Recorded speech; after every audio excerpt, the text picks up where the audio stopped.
ઉધનામાં welcome પાન સેન્ટરની નજીક નિવૃત્ત પોલીસ કર્મીના પુત્રની ફાઇનાન્સની ઓફિસની બહાર ગુરુવારે મોડી સાંજે ફાયરિંગની ઘટના બની હતી।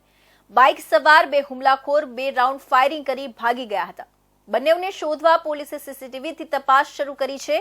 એક ખાલી બુલેટ મળતા પોલીસને 1 રાઉન્ડ ફાયરિંગ થયાનું લાગી રહ્યું છે।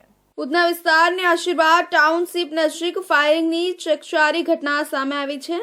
આરાધ્યા કોર્પોરેશનની ઓફિસ પર બાઇક પર આવેલા 2 શખ્સોએ 2 રાઉન્ડ ફાયરિંગ કરી નાસી છૂટ્યા હતા। ઘટનાથી સમગ્ર વિસ્તારમાં દહેશતનો માહોલ છે। આરાધ્યા કોર્પોરેશનની ઓફિસ પાસે બાઇક પર 2 શખ્સો આવી પહોંચ્યા અને તુરંત ફાયરિંગ શરૂ કર્યું। 7 વર્ષ પૂર્વે સ્પેશિયલ બ્રાન્ચમાંથી એએસઆઈ તરીકે નિવૃત્ત થનાર સુરેશ પવારનો પુત્ર દીપક આરાધ્ય કોર્પોરેશનના નામે ફાઇનાન્સનું કામ કરે છે।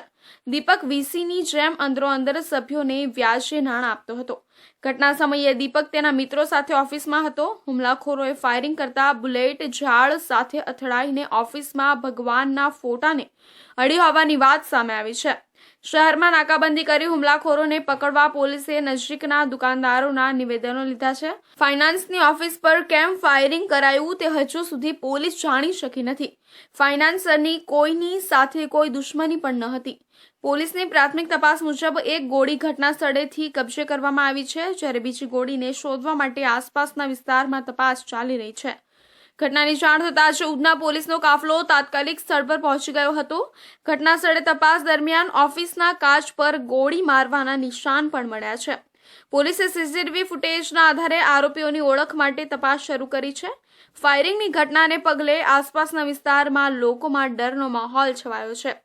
પોલીસ હવે વિસ્તારના સીસીટીવી ફૂટેજ અને બાકીના ફોરેન્સિક પુરાવાઓના આધારે આરોપીઓ સુધી પહોંચવાનો પ્રયાસ કરી રહી છે। ઉધના વિસ્તારમાં વેલકમ પાન સેન્ટરથી પીસ પોઈન્ટ બાજુ જઈએ ત્યારે વચ્ચે આરાધ્યા ફાઇનાન્સ કરીને એક ફાઇનાન્સની જે કંપની છે, શોપ છે, એમાં એક ફાયરિંગની ઘટના બની છે। આ ઘટનામાં જે પ્રાથમિક વિગત છે એ મુજબ એક બાઇક ઉપર 2 જણાએ આવી અને આ ફાયર કર્યા હોવાની માહિતી છે। અત્યાર સુધી પોલીસને 1 બુલેટ મળી છે, એટલે પ્રાથમિક દ્રષ્ટિએ કહી શકાય કે 1 બુલેટ ફાયર થયેલ છે। પોલીસ તપાસ કરી રહી છે કે હકીકતમાં શું બનાવ છે। જેનો ફાઇનાન્સની આ જે ઓફિસ છે એને પણ વધારે ઊંડાણપૂર્વક પૂછપરછ કરી રહ્યા છે। ઉધના પોલીસનું કહેવું છે કે આ ઘટના કયા કારણસર થઈ છે તેની પાછળના કારણો શોધવા માટે ચર્ચા ચાલી રહી છે। આ ઘટના અપરાધી ગેંગની અડ્ડીથી સંકળાયેલી છે કે નહીં તે પણ તપાસવામાં આવી રહ્યું છે।